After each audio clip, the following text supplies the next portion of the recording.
You ever wonder how top performers rewire their minds if they don't have a winner's mindset to start with? And most people don't, by the way. Very few people grow up with a top performer's mindset at the beginning. Most people have to overcome something or reprogram their way of approaching things in order to get to that kind of a mindset. Well, I happily recognized in my early adulthood, my mid-20s, that I needed to do that for myself. See, I grew up in a loving family, but I grew up in a family that only had average expectations. I was an average student. I was an average athlete, didn't excel at anything particularly. I was liked, but I didn't stand out from the crowd when I was going through school. I got to be an adult and I took a series of jobs, none of which were high-level jobs. And I expected my life would be pretty non-remarkable. Got married, had a new baby. I was working as a clerk at the Housing Authority, Urban Renewal Agency in Little Rock, Arkansas. And I was an assistant to a guy who didn't need an assistant. So sitting there bored, making $525 a month with a new wife and baby at home, overweight, out of shape, smoking cigarettes, just a life that you'd expect from somebody who didn't expect much from life. And then one day I was listening to the radio in the next room at my office, and a deep fatherly voice came on the radio, a little 5-minute show called Our Changing World. And the speaker was Earl Nightingale, the Dean of Personal Motivation. This was 1972.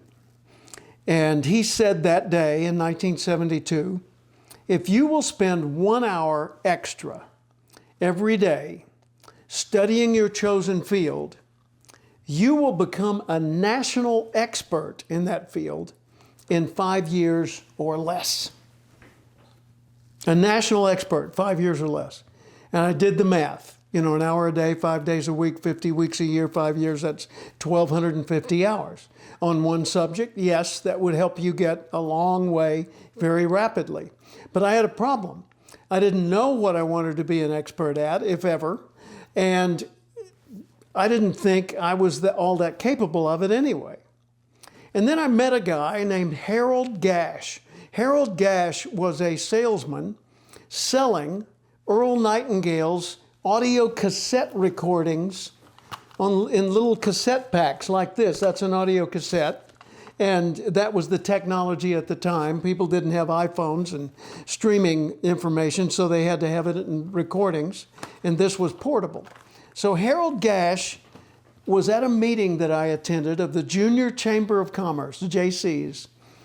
And he played a recording from Earl Nightingale, the guy I had heard on the radio. And it was about the importance of your attitude, the way you look at things. And at the end of the recording, he said to me, he said to all of us, he said, what would happen to you if every day you heard that same message every single day?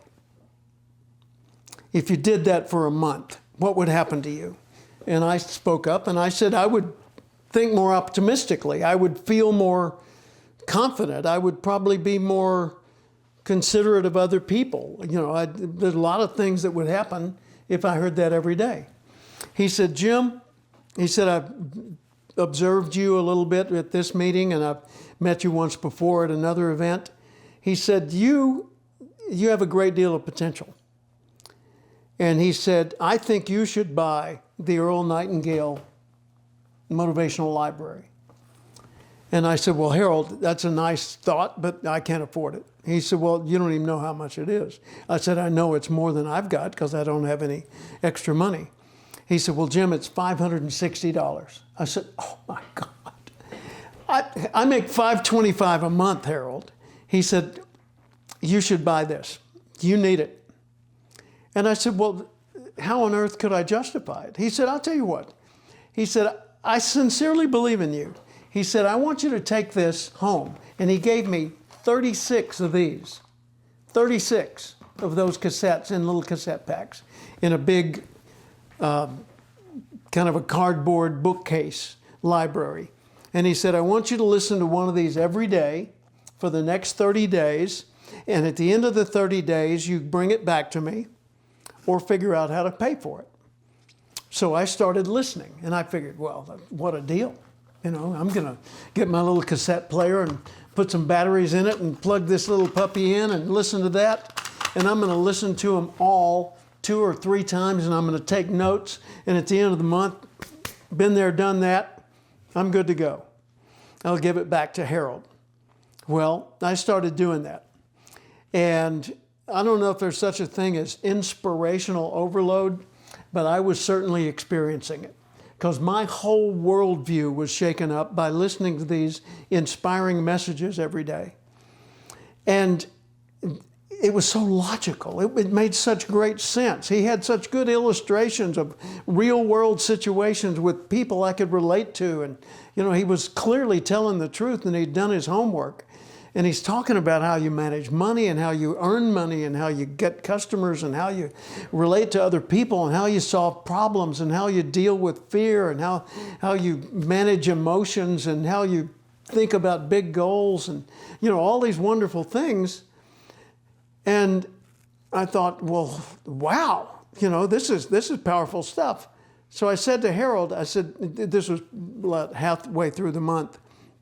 I said, Harold, you know, I think I can probably return them now because I've got a friend that has the whole library and he's not using them. And he said I could copy his. And he said, well, you could do that. And I said, yeah, I've got a cassette player and I could record them. And he said, if you do that, would you listen to them as you copied them? And I said, well, sure. He said, would you promise to do something for me? I said, what's that? He said, when you get to the one on the importance of honesty, would you listen real closely? Ooh. I mean, he had caught me in looking at this from a theft point of view. I was going to steal self-improvement material. Well, you can't take something dishonestly and use it to make yourself a better person, for heaven's sakes. You know, it's like stabbing yourself to life. No, it's not going to work. It's the opposite direction.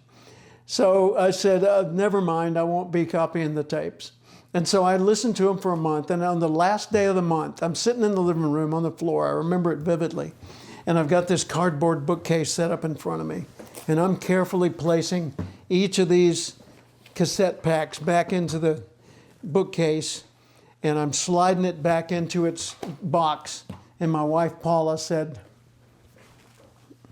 you don't want to take them back, do you? And I said, no. And she said, well, why don't you keep them? Now, why would my wife, who grew up in a working class family like me, my dad was a telephone repairman, her dad worked in a factory. She was one of 5 kids, I was one of 2. And she had even less than me growing up.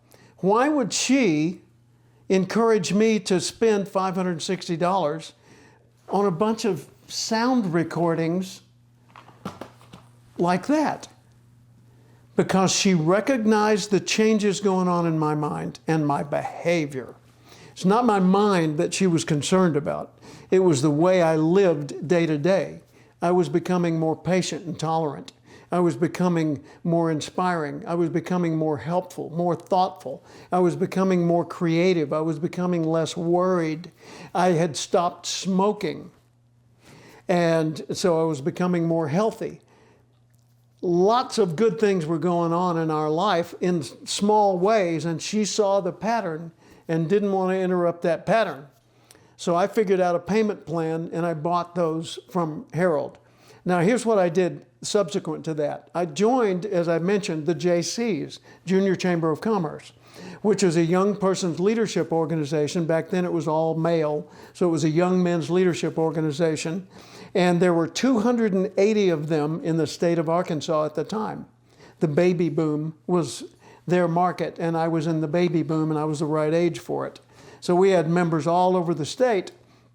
I volunteered to be the guy who led group discussions on the subject of leadership development, goal setting, communication, things like that. And so they said, all right, Jim, your job is to go around the state and do presentations using this workbook, do presentations at each of the chapter meetings in the state. So I've got 280 potential clients, and I am driving my car every night after work to some remote location to a JC's meeting of a dozen people or so, and conducting my program and then driving home. And all the way there and all the way back, I got one Earl Nightingale tape with me, and I'm listening to it over and over and over and over. Didn't it get boring? No. Every time I heard it, something else inspired me. And a lot of times I didn't really consciously listen. I just let it play like a radio in the background. But I was being inspired nonetheless. And I was getting new ideas like crazy and keeping notepads filled with notes and brainstorms and new goals. And I transformed my own mindset over a period of 2 years, going to 400 JC's meetings after work and on weekends and holidays for free. In 2 years, 400 meetings. That's fanatical behavior. And I listened to these as if my life depended on it, and it transformed my worldview. I became the person I am today because I went through that passage of disciplined self-re-education. I changed my mindset. Okay, good for you, Jim. What about me? You can do the same thing. You don't need to do it this way. You can do it through an online resource like myfuel.io or something like that has lots of little short lessons you can tune into. You can do it through apps or other types of software. There are 1,000 ways available today, whereas back then there were only a handful. But here's what's important about it. It's got to be uplifting. It's got to be life-affirming. It's got to be from a credible source, someone who's walking their talk, living their message, not just someone who read it in a book. It's got to be constant so that you rarely have a day that you're not feeding your mind better mind food. You see, your life is a result of what you feed your mind and what you do with your body.